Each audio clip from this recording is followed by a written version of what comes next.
आज ऊर्जा संसाधन के बारे में, ऊर्जा के क्षेत्र में कौन कौन से सबसे महत्वपूर्ण माने जाते हैं ऊर्जा के, उनमें पेट्रोलियम के बारे में डिटेल से वैसे बताएंगे। परंतु उससे पहले थोड़ा सा जानकारी दें कि ऊर्जा संसाधन कौन कौन से होते हैं, किस तरह से कौन से संसाधन कहाँ पाए जाते हैं, कौन सा संसाधन कितना महत्वपूर्ण माना जाता है। सामान्य तौर पे अगर अपन देखें तो इन ऊर्जा संसाधन दो तरह से माने गए हैं। एक परंपरागत ऊर्जा संसाधन है और दूसरे गैर परंपरागत ऊर्जा संसाधन। परंपरागत ऊर्जा संसाधनों में अगर देखें, पहला परंपरागत ऊर्जा संसाधन में देखें तो कोयला है, पेट्रोलियम है, जल विद्युत है तथा प्राकृतिक गैस, ये सभी परंपरागत ऊर्जा संसाधन के अंतर्गत आते हैं। ये संसाधन अब धीरे धीरे कम महत्वपूर्ण होते जा रहे हैं, क्योंकि इस युग में ये परंपरागत संसाधन अत्यधिक मात्रा में प्रदूषण का कार्य करते हैं। अगर अपन देखें तो कोयला है, पेट्रोलियम है, इनके द्वारा अत्यधिक मात्रा में प्रदूषण होता है। फिर भी सबसे मेन रूप से ऊर्जा का सबसे ज़्यादा महत्व मोटे तौर से अगर देखें तो कोयला और पेट्रोलियम आज भी औद्योगिक दृष्टि से देखें और ऊर्जा की दृष्टि से देखें तो भी ये संसाधन बहुत महत्वपूर्ण होते जा रहे हैं। परंतु पर्यावरण की दृष्टि से अगर देखें तो ये संसाधन बहुत खतरनाक बनते जा रहे हैं। तो इस प्रकार अगर देखें तो परंपरागत ऊर्जा संसाधनों में कोयला है, पेट्रोलियम है, जल विद्युत है और प्राकृतिक गैस है। तथा अगर अपन गैर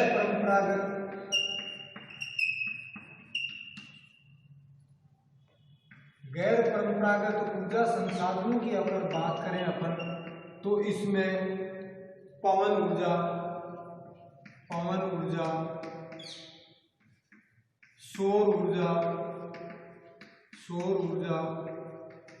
भूतापीय ऊर्जा, गोबर गैस, ज्वारीय ऊर्जा, ये सभी गैर परंपरागत ऊर्जा संसाधन के अंतर्गत आते हैं। ये संसाधन सामान्य तौर पे बहुत ही आज के युग में महत्वपूर्ण माने जाते हैं, क्योंकि ये संसाधन पवन ऊर्जा को ले लें, सौर ऊर्जा को ले लें, भूतापीय ऊर्जा को ले लें, गोबर गैस, ज्वारीय ऊर्जा, ये प्रदूषण बहुत ही कम मात्रा में करते हैं। तो जो संसाधन या जो ऊर्जा सबसे कम प्रदूषित होती है वो सबसे महत्वपूर्ण माना जाता है। परंतु ये संसाधन सभी क्षेत्रों में सफल नहीं हो पा रहे हैं, क्योंकि अगर औद्योगिक दृष्टि से अगर देखें तो गैर परंपरागत संसाधन इतने ज़्यादा सफलता प्राप्त नहीं कर पाए जितने परंपरागत ऊर्जा संसाधन कर पाए। आज के युग की अगर अपन बात करें तो गैर परंपरागत ऊर्जा संसाधन होने चाहिए, परंतु इनका इतना विकास भी नहीं हो पाया तथा ये संसाधन बहुत ही महंगी मात्रा में प्राप्त होते हैं। इस कारण वर्तमान में भी परंपरागत ऊर्जा संसाधन ही ज़्यादा महत्वपूर्ण माने जाते हैं। उनमें अगर बात करें तो कोयला है, पेट्रोलियम है, जल विद्युत है तथा ये प्राकृतिक गैस है, ये सबसे ज़्यादा महत्वपूर्ण है। अगर आज की समय में अगर अपन बात करें, वैसे सामान्यतः बताते हैं कि परंपरागत ऊर्जा संसाधनों की बजाय गैर परंपरागत ऊर्जा संसाधन ज़्यादा महत्वपूर्ण माने जाते हैं। तो ये इसीलिए माने जाते हैं कि ये प्रदूषण का कार्य नहीं करते। गैर परंपरागत ऊर्जा संसाधन जितने भी हैं ये प्रदूषण का कार्य नहीं करती। दूसरी चीज़ अगर अपन देखें तो परंपरागत ऊर्जा संसाधन कभी भी समाप्त हो सकते हैं। कोयला है, पेट्रोलियम है, जल विद्युत, ये प्राकृतिक गैस, ये अधिकांशतः कभी भी ये समाप्त होने वाले संसाधनों के अंतर्गत आते हैं। ये कभी भी समाप्त हो सकते हैं। इसलिए अपन को चाहिए कि जो संसाधन समाप्त होते हैं उनका एवजी ऐसी चीज़ें की अपन खोज करें जिनकी जगह ये संसाधन काम में लिए जा सकते हैं। तो अपन को देखते हैं कि पवन ऊर्जा कभी भी समाप्त होने वाला संसाधन नहीं है। दूसरी बात करें सौर ऊर्जा है, ये भी कभी भी समाप्त होने वाला संसाधन नहीं है।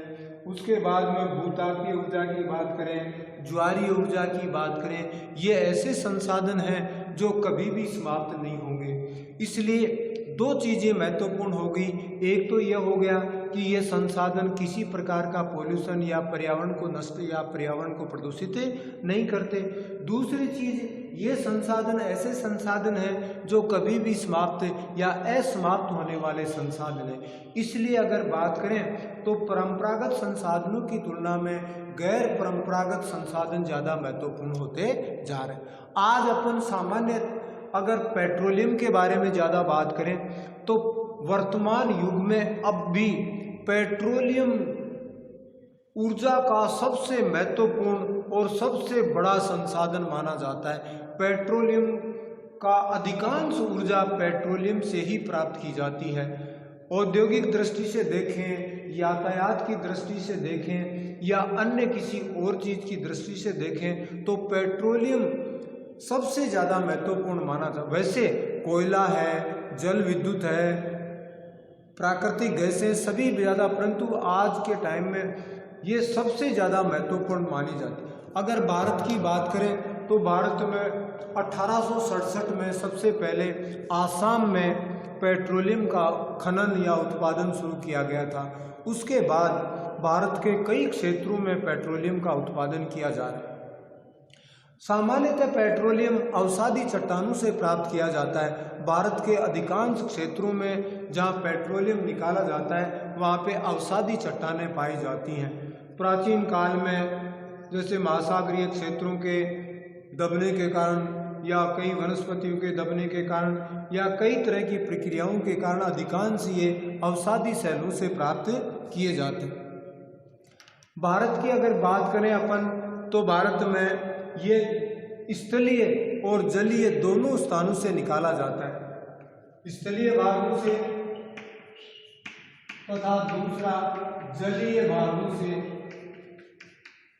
भारत में पेट्रोलियम स्थलीय क्षेत्रों से भी निकाला जाता है और दूसरा जलीय क्षेत्रों से भी निकाला। स्थलीय क्षेत्रों की अपन बात करें तो आसाम में, गुजरात में, इसके अलावा जितने भी नदियों के डेल्टाई क्षेत्र हैं, चाहे कृष्णा नदी का डेल्टा, कावेरी नदी का डेल्टा, महानदी का डेल्टा, इसके अलावा पंजाब में, राजस्थान में गंगा नदी के क्षेत्र में, जम्मू एंड कश्मीर में, यहाँ भी पेट्रोलियम की संभावना है और पेट्रोलियम के कई इसमें हैं। इसके बाद अगर अपन तटीय क्षेत्रों या महासागरीय भागों की बात करें तो बॉम्बे हाई में भी पेट्रोलियम निकाला जाता है। इस तरह से अपन देखें तो आसाम की बात करें, सबसे पहले आसाम में स्थलीय भागों में सबसे चीज है आसाम। अब आसाम में बात करें तो आसाम के कई क्षेत्र हैं जिसमें डिगबोई है, सुरमा घाटी है, नाहरकटिया है, हजरीगंज मोरेन है, शिवसागर है, ब्रह्मपुत्र बेसिन है।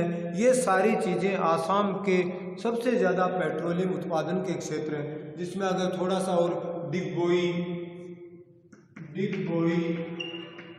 सुरमा घाटी, ब्रह्मपुत्र बेसिन, हजरीगंज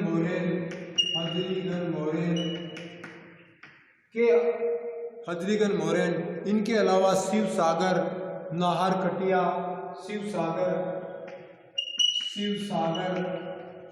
नाहरकटिया, ये सारे सबसे बड़े भारत के क्षेत्र हैं जहाँ पे पेट्रोलियम निकाला जाता है। आसाम में डिगबोई, सुरमा घाटी, नाहरकटिया, हजरीगंज मोरेन, शिवसागर तथा ब्रह्मपुत्र बेसिन सबसे मेन क्षेत्र है। दूसरा अपन गुजरात की बात करें तो गुजरात में बात करें तो अंकलेश्वर है, भरूच है, सूरत है, कलोल है, अहमदाबाद है। इसके अलावा लूनौद क्षेत्र है, खंबात क्षेत्र है।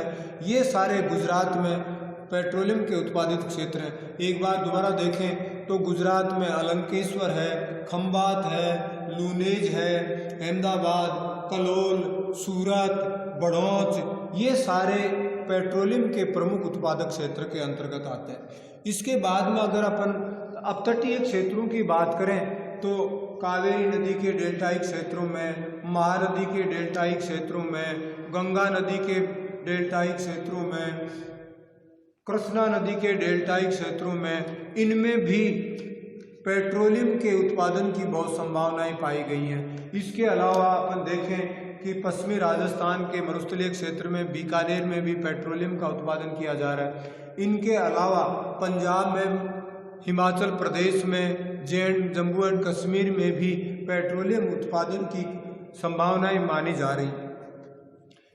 अगर अन्य बात करें तो इन पेट्रोलियम का भारत में कई तेल शोधनशालाएं इसके द्वारा रिफाइनरी या परिशोधन किया जाता है। अगर अपन बात करें तो भारत में मथुरा में, कोयली में, जामनगर में, पानीपत में, बरेली में, गुवाहाटी, बोगाईगांव, डिगबोई, बॉम्बे हाई, ट्राम्बे, मंगलोर, कोचीन, चेन्नई, विशाखापट्टनम, हल्दिया आदि क्षेत्रों में तेल शोधनशालाएं स्थापित की गई हैं। ये भारत के अधिकांश क्षेत्रों में फैली हुई हैं। अगर बात करें मथुरा यूपी के अंदर, कोयली ये इसमें गुजरात में, फिर उसके बाद में जामनगर गुजरात में, पानीपत हरियाणा में, बरौली बिहार के बरौली में, आसाम में गुवाहाटी, आसाम में, उस क्षेत्रों में अधिकांश जहाँ पे तेल की मात्रा निकाली जाती है उन क्षेत्रों में ये रिफाइनरी स्थापित की गई है तथा इन रिफाइनरियों से कई पाइपलाइनों के द्वारा पेट्रोलियम भेजा जाता है। जिनमें अपन बात करें तो असम में नूनमती से बरौली तक, पाइपलाइन डाली गई है। इसके अलावा अंकलेश्वर से कोयली तक पाइपलाइन डाली गई है। नाहरकटिया से नूनमती तक पाइपलाइन के द्वारा पेट्रोलियम सप्लाई की जाती है। कलोल से साबरमती तक भी पाइपलाइनों के द्वारा पेट्रोलियम भेजा जाता है। इसके अलावा कच्छ की खाड़ी से मथुरा तक भी पाइपलाइनों के द्वारा ही पेट्रोलियम का ट्रांसपोर्ट किया जाता है। बॉम्बे आई से बॉम्बे तट तक है। इसके अलावा बॉम्बे से कर्नाटक के गुलबर्गा तक भी पेट्रोलियम पाइपलाइनों के द्वारा ही सप्लाई की जाती है। इस प्रकार अपन अगर देखें तो भारत में पेट्रोलियम बहुत कम मात्रा में निकाला जाता है, फिर भी पेट्रोलियम के कई ऐसे क्षेत्र हैं जहाँ पे पर्याप्त मात्रा में पेट्रोलियम निकलता है तथा संभावित क्षेत्र भी ऐसे हैं जहाँ पे पेट्रोलियम मिलने की कई संभावनाएं। इसी प्रकार पेट्रोलियम के साथ साथ कोयला भी भारत में सबसे महत्वपूर्ण माना जा रहा है, क्योंकि कोयला भी पर्याप्त मात्रा में भारत में उपलब्ध है। इसके अलावा वर्तमान में ये पवन ऊर्जा, सौर ऊर्जा, भूतापीय ऊर्जा, गोबर गैस और ज्वारीय ऊर्जा का भी धीरे धीरे कई क्षेत्रों में विकास किया जा रहा है, जिसके कारण ये कार्य संभव हो सके। बहुत बहुत धन्यवाद। Thank you sir.